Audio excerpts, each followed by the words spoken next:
All right, welcome back to 1 Samuel. We are marching through. We're 2/3 of the way through already, which is, already whatever. We're making our way through, like a herd of turtles, right? Like we're slowly, but slow and steady. We continue pumping through. All right, so, man, we've covered a lot in Samuel. If you haven't been paying attention, go back to the YouTube channel or to bradflack.com/first-Samuel, and you can find all the videos there. I've got on my website too there. I've also got some maps and artifacts and stuff like that. If you remember the cows, they stole the ark, and then they were like, okay, we're going to put the ark on the cart, and we'll let the cows free, and if they just roam around, then we'll know that the ark's ours to keep, and if the ark goes right back to Israel, then we know that God is trying to get it back home. And then they sacrificed the cows and used the cart and broke it up and made an altar to fire. And so there's actually like a stone artifacts of those in a pile there at that location. I've got the pictures of that stuff on the website, so it's so cool stuff. Some of this is just narrative driven. This one's going to be heavier in geography. I am not a cartographer. I'm not a map maker, but you guys always, are proud of me / make fun of me for my maps. So I went ahead and took the time to draw up a map. There's a better one I posted on the website today. So it'll accompany this video. It's way better than this because it's all to scale and all that kind of stuff. But we'll go through this today. So we're going to cover chapters 21 and 22. Both of them are kind of smaller, and it's still this continuing. We see David is almost, it's like, oh, I didn't really like that. He tried to stab me with a spear. I got to get out of here. Oh, I'm going to go run away, and I'm going to go to, remember the seminary at Ramah? I'm going to go to the seminary at Nioth, okay? I'm going to go to the seminary and hang out. Oh, he's sending people to kill me. Oh, no, he's showing up now. I better get out of here. So now his fleeing is starting to rapidly accelerate, where he's like, oh, man, I can't stay for months at a time. I can't stay for weeks at a time. I'm staying for days at a time at locations now. So he's really being hunted rapidly. So let's get into 1 Samuel chapter 21. I'm using the modern English version. You use whatever version you have. I hope you have a favorite version of the Bible that you like to read that makes sense to you. It doesn't come back void. Okay, God says He'll give us fruits when we study His Word. So, chapter 21, verse 1. Then David came to Nob to Ahimelek, the priest. Now, we're going to stop here for just a minute and camp out, right? So listen, they were in Gibeah. That's where King Saul is kind of set up. And so he's going, again, it's about 5 or 6 miles from Jerusalem to Bethlehem. So less than 5 miles from Gibeah to Nob. So he just he gets away from him. And he gets to Nob, and there happens to be at Nob, close to Jerusalem here, there's some priest apparently hanging out here. Okay? Now they would actually have priests rotating through the temple to do their service. So it would be like, how like firefighters are on call for, what is it, like 7 days, and then they're off for 7 days or whatever that, like the priests have a certain kind of timeline, and then they're off for a time. Nice. That's just the way they set that up. There's how many tribes? 12 tribes. 12 tribes. And so they actually, each of them has, it's not a whole month, but they split it up like that. So each tribe has a service time. The Levites, which are the descendants of Aaron himself, they're the actual priests that wear the stones that we talked about in Exodus and the linen and all that stuff. But there are others who work, deacons and elders and other people in the church, and they take rotational turns from tribe to tribe working through the temple. So he shows up at Nob. We don't know much about Ahimelek, but I will tell you, do you remember we talked about way back in the beginning in Genesis, when we did our Genesis study, another, I would say it's a similar name, it's not, but you'll see what I'm saying. Melchizedek. Do you remember Melchizedek? Melchizedek met with Abram, which we now call Abraham, met with Abram, and Melchizedek was, I am the Lord and the King, is what that kind of translates to. And so when I saw Ahimelek, I was like, uh-oh, that's another Melech. What does that mean? Melech is king in the original Hebrew here. And so when I looked it up, Ahimelek means the brother of the king. So he is basically associating by his name, I'm related to the king. Now, that may be what we call a transliteration. That may mean just like, hey, that's John's son, and that's Johnson. Over time, it just became Johnson, but John's son. Do you see how that happens sometimes? So I'm wondering, because if we'll read here further in the story, when we get down here to, hold on a second here. We get into chapter 22. Hold on, it's going to say his name. Okay, yeah, 22:11, it says, the son of Ahitub.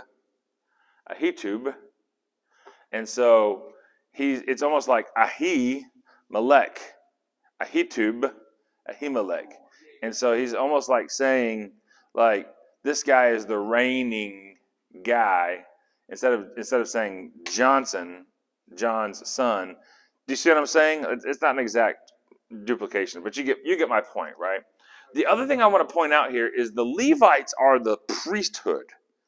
And that means that, like, my sons, I got 3 boys, right? My sons would be born into the priesthood. And so they'd be master barbecuers, because that's a lot of what they did, was butchering up the animals for sacrifice and cooking them and preparing them and all that kind of stuff, dealing with the blood, carrying it around, taking stuff and burning it to ashes, taking the ashes outside the camp. And there's a whole bunch that goes into it. It's not just simply wearing a nice, pretty outfit and standing in front of the congregation. They actually it's very physical. The priests were actually, like, pretty buff, because they're carrying, like, quarters of cows and big front quarters and hinds and ribs. And I mean, these dudes are buff, and they're, like, cutting through, the cows. And so, I mean, if you think about that, like, dude, these guys, and they had lots of protein in their diet. Like, the priests are pretty legit. Probably look a lot like linebackers, right? So just remember that, okay? So just remember that as we're talking through here. So Ahimelek the priest. So David went from here to here, and he went to go see Ahimelek the priest, right? And Ahimelek trembled coming to meet David and said to him, why are you alone and no man is with you? Uh-oh. So what did I just describe the priest as? Wimps? They're probably big, strong guys. High protein diet, very physical. They're going to be built. They're going to be stacked, okay? And here David shows up, and he says, oh, I'm trembling. Like, oh, why is David here? Because what do we know about David? He killed Goliath. Saul has killed his thousands. David's killed his tens of thousands, right? So here we see David showing up to the priest, knocking on the door. Hey, Mr. Priest, man. It's like, oh my goodness, David's here. And he's by himself. There's no witnesses. What's going to happen here? What's going on? I don't know. What's shaking, right? So he's off to a very shaky start in verses 1 and 2. Why are you alone and no man's with you? And then David said to Ahimelek the priest, the king commanded me a matter and said to me, let no man know anything of the business which I'm sending you and what I have commanded you. So he's telling a lie. He's telling a fib here. And I'm going to explain why I think that is in just a moment. So he's really, he's less than 5 miles away. It'd be like going from here hiking to I-45. It seems like it'd be that far, but it's not that far, right? You could do that in an hour, right? Yeah. You could hike it, okay? So the deal is, he shows up. He doesn't have anybody with him. He says, well, I got some secret business. King knows about it, okay? I dropped a name.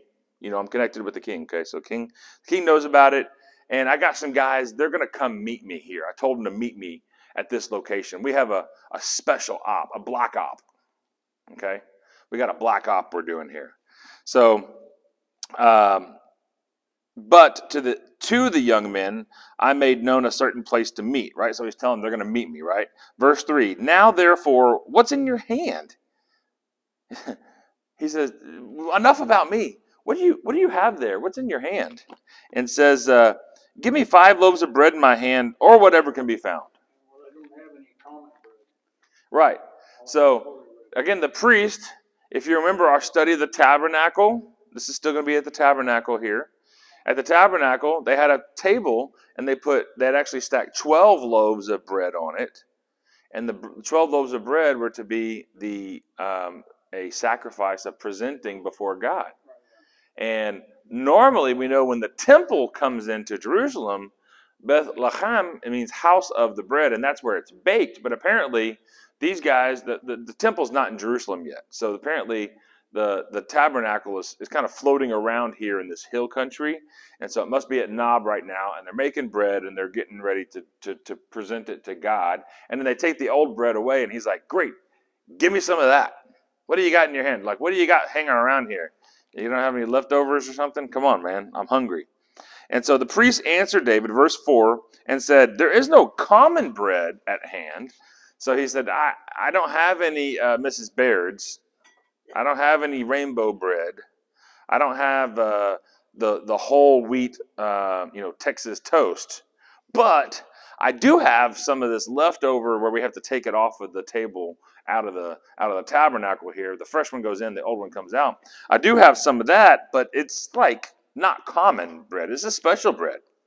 And it's holy bread. If the young men have indeed been kept from women.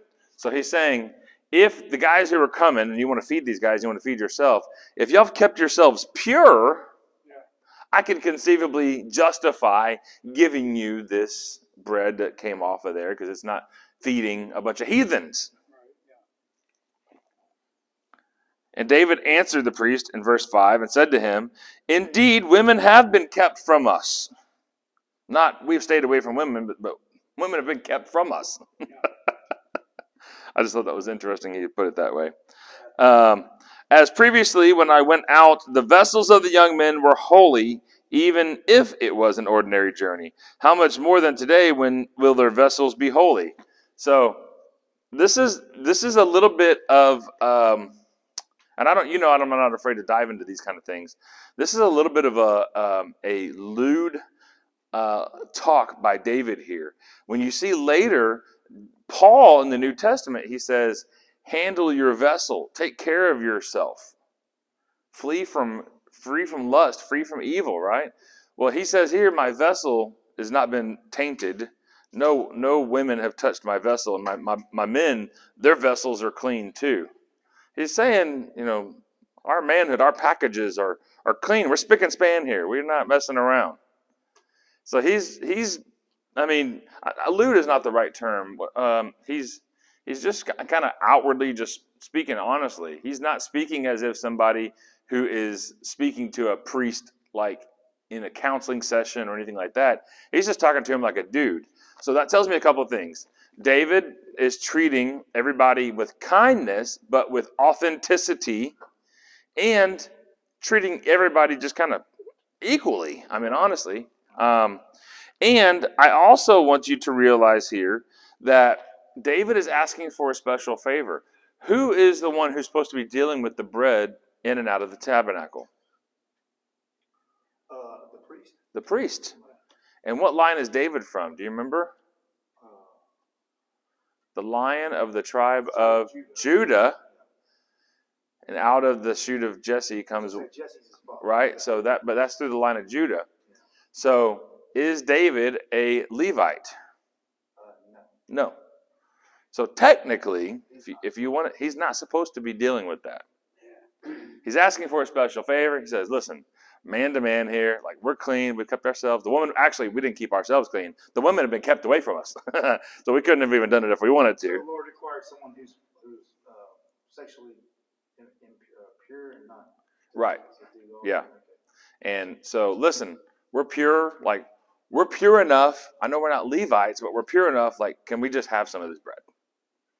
He's kind of building a case that I have a justification to have this bread. Levite, I'm still qualified to. Even though I'm not a Levite, I'm qualified because of this, okay?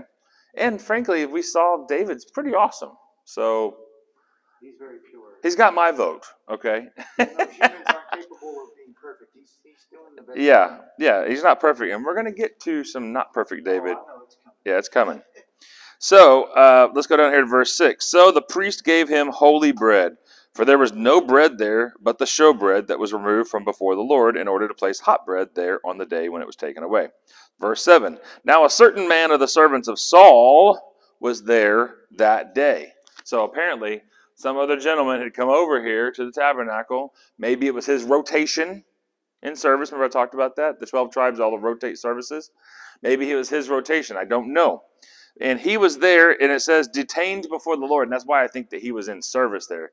Detained before the Lord, like doing his duty. Detained is almost like against my will, but like I'm doing it because I have an obligation to serve God in this capacity. That's why I'm thinking it's that. And his name was Doeg. I'm just gonna say Doug, okay? But Doeg. I'm gonna say Doug. And he was the Edomite chief of the shepherds of Saul. Now, if you remember, Edom was down here. Remember Jacob and Esau? Long time ago? Whenever Jacob and Esau reconciled, Esau said, I'm going to move my people down here to the south part of the Dead Sea down here. Right. I'm going to move down here. Actually, later on, in a few hundred years from where we are now, when Herod rises to power, Herod actually comes from Edom as well, but he mixes in much of the Israel. So Jacob and Esau, Jacob got renamed Israel. So he mixes much of what he does with the culture of Israel, but he's an Edomite, all right? So we see here that it says that Doug, the Edomite, chief of the shepherds of Saul. So it sounds to me like they've brought the sheep from down here, and they're putting them up here, or perhaps they're just located down here, and that's just where they're shepherding them. Okay, I'm not 100% certain. I'm not sure. Verse 8. David said to Ahimelek, "Is there not a spear or a sword here at hand?" So David catches an eye. He's walking around. He's eating his delicious bread, and all of a sudden, whoa, that's Doug. I recognize Doug. I've been in the king's palace. Remember, I play the harp. I'm a general in the army. I've seen that dude before. That's Doug. He's on Saul's team. So he asked Ahimelek, "Hey, priest man, listen. I know this is a tabernacle area here, but do you happen to have any weaponry? You got a knife, axe, machete, something, spear? What do you got?" So, verse 8, let me finish verse 8. "For neither my sword nor my weapons did I bring with me because the king's business was urgent." Right? He's like, "Oh yeah, I didn't bring mine because I was running late, right? Or whatever. It was very fast, I couldn't pack." Verse 9, the priest said, "Well, the sword of Goliath the Philistine, whom you struck down in the valley of Elah, is here, wrapped in a cloth behind the ephod. If you will take that, take it, for there is none other but that here." And David said, "There is none like it. Give it to me." So here we see David's triumph over here. Now there's basically a road, I didn't draw it in here, between Jerusalem and Gath, and it's kind of in this where this flattens out a little bit here. That's where they fought, and that's where he killed Goliath, knocked him out with a stone, and then cut his head off with Goliath's own sword. And apparently, somehow or another, it ended up here. I don't know how it ended up here. Okay, if it had a mouth, I'm sure it would tell great tales. Okay, but it somehow ended up from there to here. And it's almost like David's like, "I know this sword. I've used this sword before. I recognize it. Yes, I can handle this thing." Okay, and it's too big for him, honestly. But he's probably grown a little bit now, and he's matured, and he's a general now, and all this. He could probably handle a little bit better, but it's still probably too big for his size, given that it was made for a giant. All right. Right. So verse 10, David arose and fled that day from Saul, and he went to Achish, the king of Gath. So it's almost like he's like, you know what? I need to go visit Goliath's home. I've got a sword in my hand again. Let me go visit where Goliath is from. And so he goes to the place where Goliath came from, Gath. And so the servants of Achish said to him, they're talking to the king, right? The servants are talking to the king, and they said, is this not David, the king of the land? Did they not sing with dances for him, saying, Saul has slain his thousands and David his 10,000s? So they're like saying, wait, why is this guy coming here? Why is he by himself? And he's got Goliath's sword. You gonna let this guy in here? This is the guy, the darling of Saul's kingdom, killed Goliath and killed down, led people to kill tens of thousands of people, right? So David, verse 12, took these words to heart and greatly feared Achish the king of Gath, because he said, "Oh man, if he starts getting in his mind that I'm here for trouble, or I'm here as a spy, or I'm here as whatever, he's going to take me out in my sleep. Like he's just going to kill me or poison me or whatever it is. So it's not safe for me to go home because Saul knows where I'm from. It's not safe for me to go back here or to here. So I need to buy some time. I got to buy some time." So David, verse 12, took these words to heart and greatly feared Achish, the king of Gath. Verse 13, therefore he changed his behavior before them and pretended to be insane in their hands. And he scratched on the doors of the gate and let his spittle run down his beard. So he just started acting like he's crazy, like he's having a mental breakdown. Verse 14, then said Achish to his servants, you see the man is acting like a madman? Why then have you brought him to me? I am one who lacks lunatics, that you brought this one to behave as a madman in my presence? Will this man come into my house? I don't think so. I don't have a deficit of crazy people already, and you're bringing me this crazy guy? No, thank you. Get him out of here. Okay? So David bought himself some time, but in a sense, we see David, it's like these white little lies. Oh, I'm here on king's business. Oh, I'm here because I don't have a sword because I was going really fast. Oh, I'm going insane, so I'm going to act crazy. And he's doing this to save himself, but it's not who he truly is. I'm not in any position to judge him. I have changed the way I've acted and spoken with people before to either please them, impress them, make them think I was awesome, or let them know that I thought I was superior to them in intellect or power or prestige or influence or any of those things. And so it happens. I've done it too. We've done it, right? And David is boom, boom. I mean, chapters 21 and 22, we see David, he's it's just a little fib. It's just a little thing. It's just a little thing. Oh, I know I'm not a Levite. Go ahead and let me talk you into getting me this bread that I'm not really supposed to have. These little tiny things. And so these are what we refer to in the Christian world, in a Christian walk. We refer to these as sin. And so we're like, well, what do you mean sin? It's not like he was, aborting babies or murdering homeless people or, burning down, people's homes and arsonist or what? I mean, what do you mean sins? Like, remember, sin. I'm going to draw it on here. If you'll remember, if we have the target, sin is an archery term, and sin says anything besides the arrow going right into the bullseye. Anything that's not an exact, perfect bullseye is a sin. Misses the mark. Whether it's a little bit off or it's a lot off. It's not perfect. Unfortunately, in God's eyes, everything doesn't matter what you said, whether it's can put you in prison for the rest of your life or you won't even get prosecuted here. Yeah. Okay, it don't matter. It's all, yeah. It all a white little lie, whatever. Yeah, exactly. But it's missing the mark. Anything, if this was a target here and that hole in the wall is the bullseye and you got right here, man, you're really good, but you're not perfect. You still miss the mark, even by that much.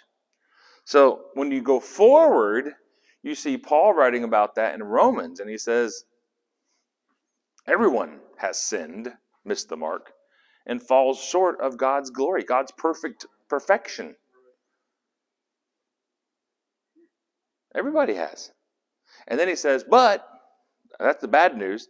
The good news is, even while we are missing the mark, we are sinners, Christ died for us to pay that penalty for our misses.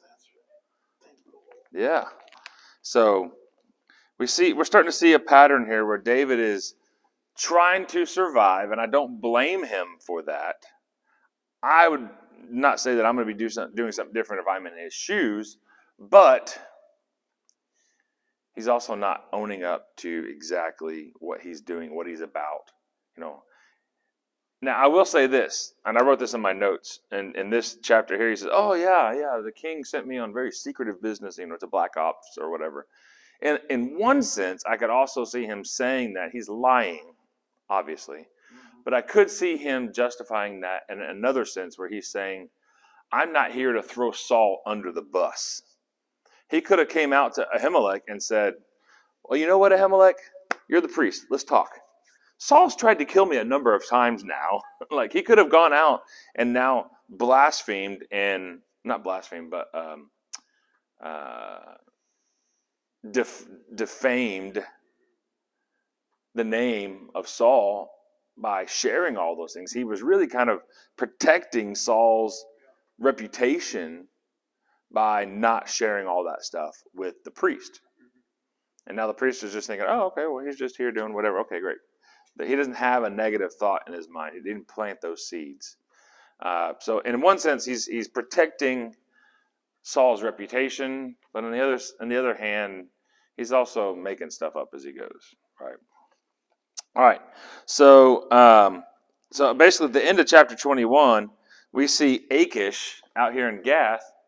He says, I don't know what you're doing. I got plenty of crazy people. I don't need a crazy guy who killed our champion hanging out here. Just get him out of here. All right. So we're going into chapter 22 now. Okay, they kind of flow together here. David departed from there and escaped to the cave of Adullam. So he went from here and he kind of went up into, this is my mountain. There's kind of a hill country, a mountain country here.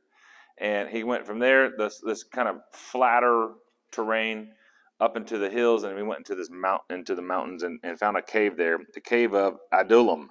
And when his brothers and all his father's house heard it, they went down to him there.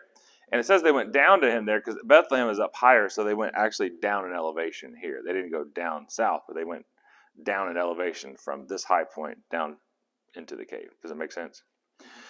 So it says they went down to there. So they're not that far away, right? They said, oh, David's not that far away, and we know where he is, and let's go check on him, right? So he became, verse 2, there gathered to him everyone that was in distress, everyone in debt, and everyone that was discontented. So he became captain over them. And now there were with him about 400 men. So now we see David's playing Pied Piper. And he's gathering an army. Is it the trained royal lineage soldiers? Who is he recruiting?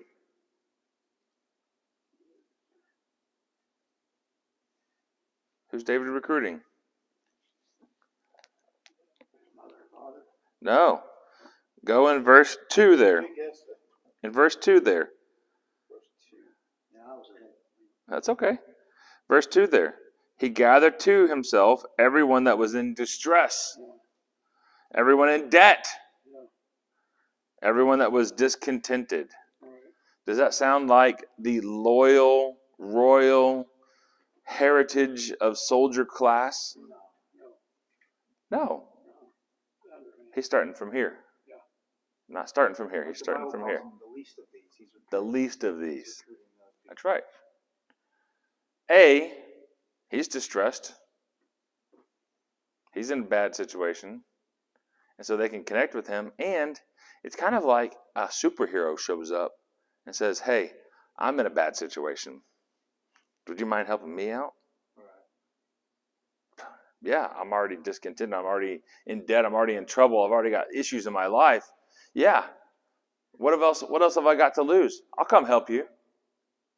Right? I'll come fight with you. So he's got 400 of them. All right, verse 3. Then David went from there to Mizpah of Moab. So he went from here on the way, picked up his family. We'll see that in just a second. And then traveled all the way around to Moab on the other side of the Dead Sea. A long way. All right, now, long way relative to Israel. In terms of Texas, he took them from the woodlands to Sugarland. Wow, that's a hike. That's a ways. That's a long walk.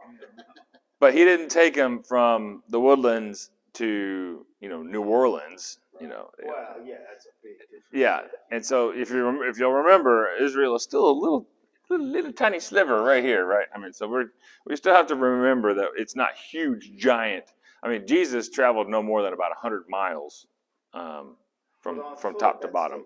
Like On foot, that's days, Yeah. right? I'm not discounting that. I'm just saying Just not like you said. it's not like they left from Bethlehem and hiked all the way to India or something. Right? They went with a couple of maybe a week's march, right? From Houston to New Orleans, Correct. Right. So he comes through here. He goes from the cave, stops and picks up mom and dad, and then he either comes across here or he comes down around here. Okay, I don't know which direction he went. It doesn't tell us. Then David went from there to Mizpah of Moab, and it's a town out here in Moab. And he said to the king of Moab, "Please let my father and my mother come forth and be with you until I know what God will do for me." Now listen, we just admitted that he went a good, decent way. Where's Saul? Up here. So we see his parents are much closer, and his brothers are much closer to danger here, much further away from danger here. So he's protecting mom and dad. Not a bad move. Now that puts him also in the debt of the king of Moab. But David maybe, and this is just Brad's conjecture, it's not in the Bible, but the king of Gath, Achish, remember what he said? Well, wait a minute, isn't this the king of the Israelites? Isn't this the dude who's killed tens of thousands? Why do you have this? Why is this guy here, right? Moab, the king of Moab, he's no dummy either. And that would be like, this is David. If I take his parents in and protect his parents, I get David on my side. I got David now in my pocket that I can call on him to help me defend my area. Okay, so there's those things we don't really take those into consideration when we're reading this in modern terminology, but those are the kind of things that the people who were reading this back in that time, they would have just picked up on that. Oh, so now he's aligned himself with Moab. Okay, so he brought them before the king of Moab, and they lived with him all the while that David was in the stronghold. Now the stronghold, they think, is the fortress Masada, which is over here in the stronghold. Now the problem with the stronghold is Masada, and you should go look at pictures of it. Okay, I'll put some on the website. Masada is amazing, but it's a very defensive position, meaning I've now got myself into a defensive where I can defend myself. My back's covered. I can take on a fight, but I could be overwhelmed. I could run out of food. I could run out of water. Like, it's a very defensive position. I am not going to last forever in that spot. Okay. So the prophet Gad said to David, "Do not remain in the stronghold. Go to the land of Judah." So David went and came to the forest of Hereth. So he was there. I don't know how long he was there, but a prophet said, "Hey, I know that seems like a good place to hide, but you're going to run out of food. Remember, this is desert. You're going to run out of food. You're going to run out of water. You got a huge body of water here. Can't drink any of it." So, yeah, you can look at it, but so I think the prophet was basically saving his life from him just running out the clock and just starving to death or dying of thirst out here. So he said, no, go back in here into the land of Judah, which is basically Jerusalem and south, this area. And David said, I do know an area. If you remember all the way back in our Genesis lessons, We talked about Abram. He set up the oaks of Mamre in Hebron. And actually, when you go to the book of Judges, Deborah judged the people underneath the oaks of Mamre in Hebron. And there's actually still some oaks there. You can go look at Google Maps and like a street view and you can see the oaks there. Okay, so it's right there. So there was here, again, remember, this kind of highland right here and kind of a little bit of a valley, and then this highland here. So where this low spot was, the dew and the rain would fall there, and there was apparently a little bit of forest. So David decides, instead of just hiding out, he's going to turn into Robin Hood. And his group of merry men are going to live in not Sherwood Forest, but Hereth Forest. All right? So now we see what's happening. Right. Verse 6. When Saul heard that David and the men who were with him, his merry band of merry men, right, were with him, were discovered, Saul was sitting in Gibeah under the tamarisk tree on a hill with a spear in his hand, and all his servants were standing around him. Verse 7. Saul said to his servants that stood around him, "Hear now, Benjamites, will the son of Jesse give every one of you fields and vineyards?" What do you mean, the son of Jesse? Remember, Jesse's way over here now. He's hiding in Moab. He's saying, would the son of Jesse, so the son of Jesse, David, has he promised you fields and vineyards? Will he appoint you all as captains of thousands and captains of hundreds? You all have conspired against me, and no one revealed to me that my son, Jonathan, made a covenant with the son of Jesse, with David. He's not even calling David by his name anymore, right? And not one of you is grieved for me and revealed it to me that my son raised up my servant against me to ambush me at this day. Is there an ambush happening? Where's David? He's in Hereth Forest. And they're up here. He's not ambushing him. But remember, Saul is just off his rocker. He's just kind of nuts. So he just thinks, oh, you guys didn't say anything. You've been bribed to hide this little group that's gathering with David. You were all bribed for either wealth or positions in the army, and now they're going to come up here and they're going to come kill me. I just know that that's what's happening. Okay? So, verse 9, then Doeg the Edomite, who was chief over the servants of Saul, answered and said, I saw the son of Jesse coming to Nob, to Ahimelek the son of Ahitub, and he inquired of the Lord for him and gave him provisions, and he gave him the sword of the Goliath the Philistine. So Doeg saw him take the sword. I don't know if he overheard the conversation, but he gathered that, hey, he's got some food, probably some water, and he gave him a sword. I'm sure Saul's going to really like to hear that. So verse 11, so the king sent to summon Ahimelek the priest, the son of Ahitub, and all his father's house, and the priests that were at Nob. So he's got everybody. Now, listen, it would probably be easier for Saul to just walk the 2 or 3 miles over to Nob and have a conversation with these guys. But Saul does not have common sense. So he says, everybody in that town, y'all come over here and see me. Well, you imagine you got to pack up 100 people to go over there. That's multiple days just to pack up and then walk the distance, right? So, verse 11, so the king sent to summon Ahimelek the priest, the son of Ahitub, and all the father's house, and the priests that were in Nob, and they all came to the king. Verse 12, Saul said, hear now, son of Ahitub, and he answered, here I am, my lord. So he said, hear now. He's basically like, sound off, where are you? Which one of you? He's like, it's me. I'm Ahimelek. Hi, how are you doing?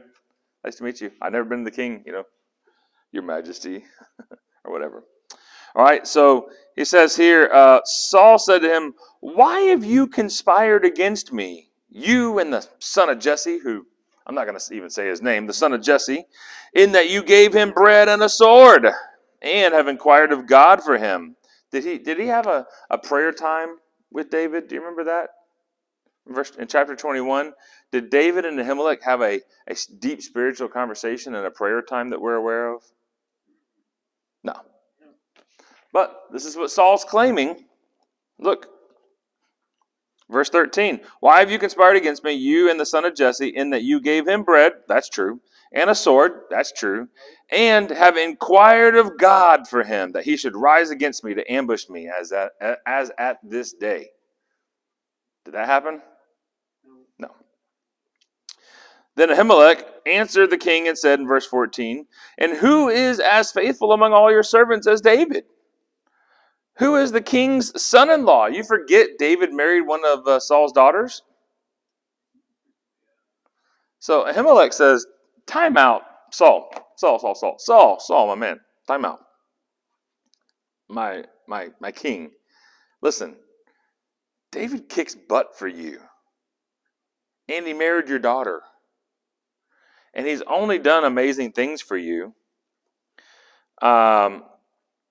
He's the chief of your bodyguard and is honored in your house. Who else is as awesome as David? Now listen, did David tell him, hey, the king's conspiring to kill me, and he's done all these amazingly terrible things, so just you heard it from me directly, so it's not gossip. I'm telling you what happened here. Did David say that? No. Did David go in there and say, I'm amazing, I'm pretty awesome, here's all my accomplishments, give me a loaf of bread? No. So the priest knows David's character by de facto. We know what David has done in society. There's things that you say, and then there's things that you do. David has done. He didn't say. Okay, he lived out his actions. Verse 15, did I just today begin to inquire of God for him? Because I certainly didn't do it back there when David was with me. He's basically calling Saul a liar here. He's like, well, you're saying I called out to God on behalf of David to see if God would protect. When did I start doing that? Today? Because I didn't do it before now. Far be it from me. Let not the king assign any blame to his servant or to all the house of my father. For your servant has known nothing of all this matter, whether small or great. I don't know anything that's happening. I don't know all this negativity that's flying around here. I know David's a good guy. He told the truth. I didn't call out to God for him. Like we had a conversation, I gave him a loaf of bread. And the sword that was actually rightfully his. He won it in battle. What do you want me to do? So verse 16, the king said, you will surely die, Ahimelek, you and all your father's house. In verse 17, the king said to the guards standing near him, turn and kill the priest of the Lord, because their hand is with David, and because they knew that he was fleeing and did not reveal it to me. But the servants of the king would not put forth their hand to attack the priest of the Lord. If you had just heard somebody come in there and say, listen, what did David do? He did this, he's awesome. He did this, awesome. Married to your daughter, awesome. King, head of the bodyguard, awesome. He did this and this, and I haven't prayed for him. What's your deal? And then he says, kill him. The guards, the king's guards were like, he's got some good points here. He makes some good points, guys. And so, turn and kill the priest of the Lord because of their hands with David, etc., etc. Verse 18, the king said to Doug, you turn and fall upon the priests. You take them out. And Doug the Edomite turned and struck the priest and killed on that day 85 men who wore a linen ephod. 85 worshipers, priests, elders, people, Now listen, these guys are not wimps, right? Remember. And Nob, the city of priests, he struck with the edge of the sword, both men and women, children and babies, oxen, donkeys, and sheep. He struck with the edge of the sword. So, Doug, I think, if I'm going to read between the lines here, Doug derived joy from doing this work. Because he said, take out the priests. And then he went back to the town and killed everything else. That seems excessive to me. This guy's got bloodlust, right? Verse 20. But one of the sons of Ahimelek, the son of Ahitub, named Abiathar, escaped and fled after David. So listen, where's David? He's in Hereth Forest. We're going to call this the Jewish Sherwood Forest. So he left from Nob. Actually, they went to Gibeah, if you remember. So he went down the road here and got to the forest. Abiathar reported to David that Saul had killed the priests of the Lord. And David said to Abiathar, I knew it the day when Doug the Edomite was there, that he would surely tell Saul, I have caused the death of all the persons of your father's house. Remain with me. Do not fear, for the one who seeks my life seeks your life, but you are safe with me. So we see David taking on personal responsibility for what happened, even though he shouldn't have, and then saying, on top of that, you stay with me. I'm going to protect you now. You're with me. You're part of my camp. Remember, who was he recruiting? Yeah, the weak and worthless, the sick and poor and dead and everybody. And somebody whose entire town just got killed and he's the only survivor. Yeah. He fits into that mold, doesn't he? Yeah. In this world, Jesus says, in this world you will have troubles. It's a given. You're going to have troubles.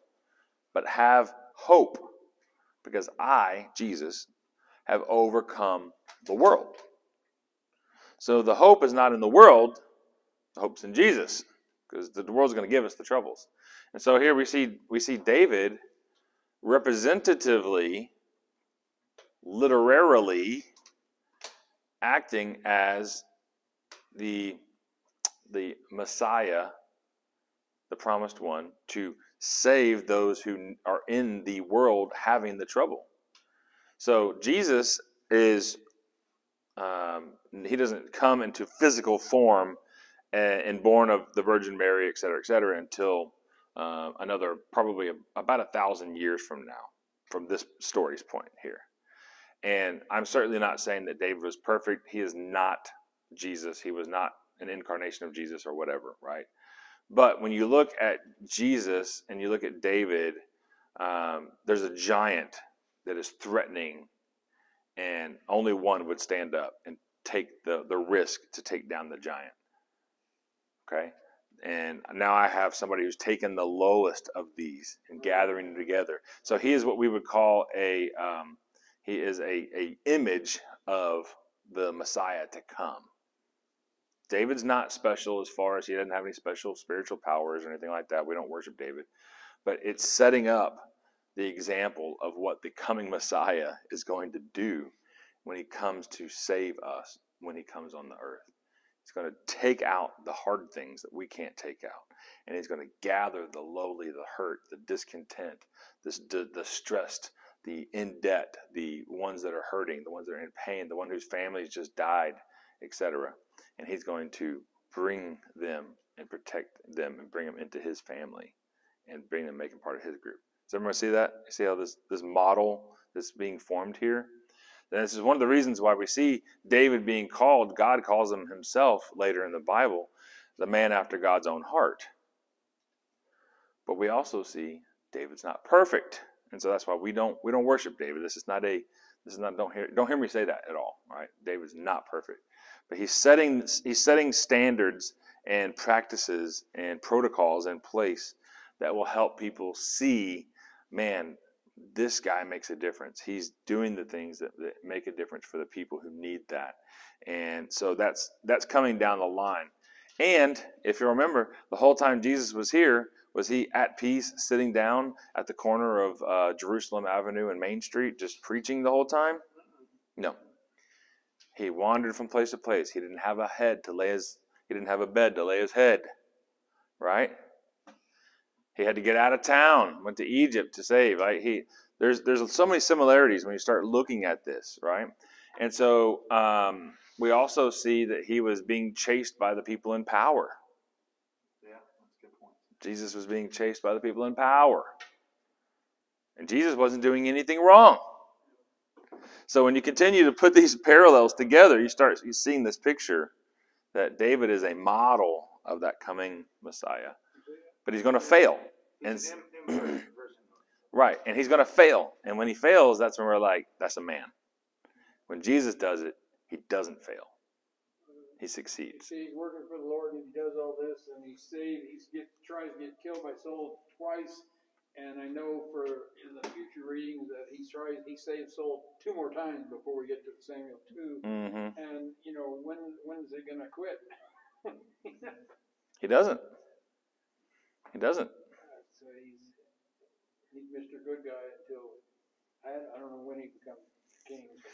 Well, we're going to get there. It's going to be Be a bit, yeah. it's going to be interesting to see the rise and then Yeah, he has some peaks and valleys, we'll just say that. yeah.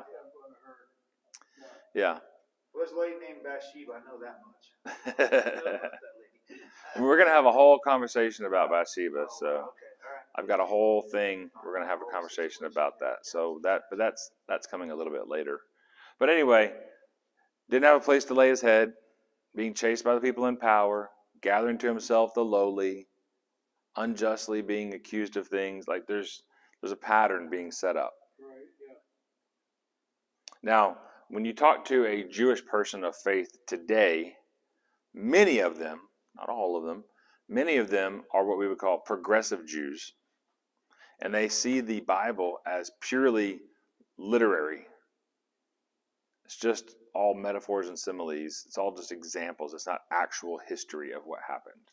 And they actually will just say, well, David's just an archetype of a Messiah. And there's been other Messiahs, even like Abraham, who saved Joseph, who saved his people out from the famine in Egypt. Those are all Messiahs because they save people. Moses brought people out, whatever. He's a Messiah. And so those are just stories, fables that tell a story that lead us towards the Messiah who hasn't come yet. They missed it. Yeah, I think those guys could have been the same as David, Abraham and Moses. But Moses killed an Egyptian, buried him in the sand. He was a murderer. Right? Abraham, he and his wife were impatient, slept with the slave. We can start naming things, but they did amazing things too.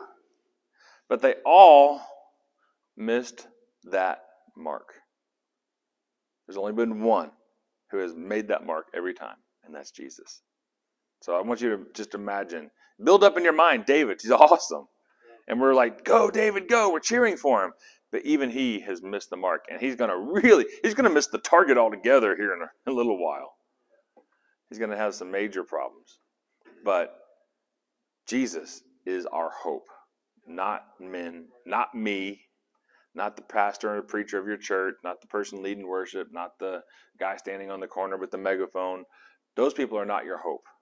Your hope has got to be found in Jesus because he is the only one who never missed the mark. I missed the mark. He never did, and he never will. So thanks for 1 Samuel 21:22. Have a good night.